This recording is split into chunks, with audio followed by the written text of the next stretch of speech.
Novel വായനയിലേക്ക് ഏവർക്കും സ്വാഗതം. ശ്രീ രാജേന്ദ്ര പ്രസാദ് രചിച്ച ഒറ്റമുലച്ചി എന്ന നോവലിൻ്റെ 17-ാമത് അധ്യായം ഇപ്പോൾ കേൾക്കാം.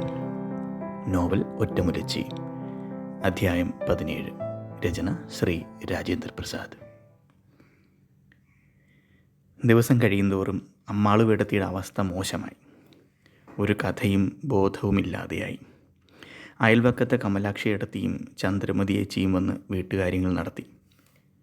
അമ്മ ഉറങ്ങാതായി.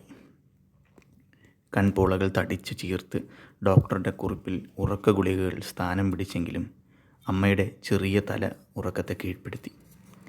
ഡോക്ടർ വീണ്ടും താടിയൊഴിയുകയും വേറെ ഗുളികകൾക്ക് എഴുതുകയും ചെയ്തു.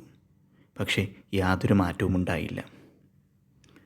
കോഴിക്കോടിന് കൊണ്ടുപോയി സ്കാൻ ചെയ്യിപ്പിച്ചു. സ്കാൻ റിപ്പോർട്ടിൽ വിശേഷിച്ചൊന്നുമില്ലെന്നാണ് ഡോക്ടർ പറഞ്ഞത്. ഗുളികകൾ തുടരാനും നിർദ്ദേശിച്ചു. ഒരാവർത്തി ചെയ്ത കാര്യങ്ങൾ അമ്മ പലതവണ ചെയ്തുകൊണ്ടിരുന്നു. ഒരു തവണ വായിച്ച പത്രം പിന്നെയും വായിച്ചു. മത്സ്യമോ മാംസമോ കഴിക്കാതിരുന്ന അമ്മ അതിനായി കൊച്ചുകുട്ടികളെപ്പോലെ ശാഠ്യം പിടിച്ചു. കാര്യങ്ങൾ നോക്കാൻ കൈമയുടെ ഭാര്യ മഞ്ഞയും കൂടി വന്നു. രാത്രി പെണ്ണുങ്ങൾ പോകുമ്പോൾ കൈമ കൂട്ടിരുന്നു.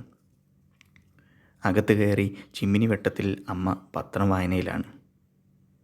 ഉമ്മറത്ത് തൂണും ചാരിയിരിക്കുന്ന കൈമ മയങ്ങിപ്പോയി. ഇന്ന് മുഴുവനും അമ്മ പത്രവും കയ്യിൽ പിടിച്ചിരിക്കലായിരുന്നു. എത്ര തവണ അത് വായിച്ചു കാണും അറിയില്ല.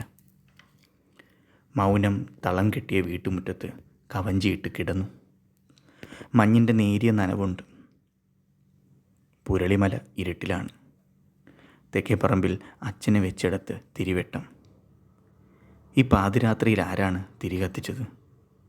മുരളി എഴുന്നേറ്റു. കൈകൂപ്പി പ്രാർത്ഥിക്കുന്നത് അമ്മയാണ്. ഇതെത്രാം തവണയാണ് ഈ പാതിരാവിൽ? എൻ്റെ അമ്മയ്ക്ക് എന്തു പറ്റി? അച്ഛൻ ഇതറിയുന്നുണ്ടോ?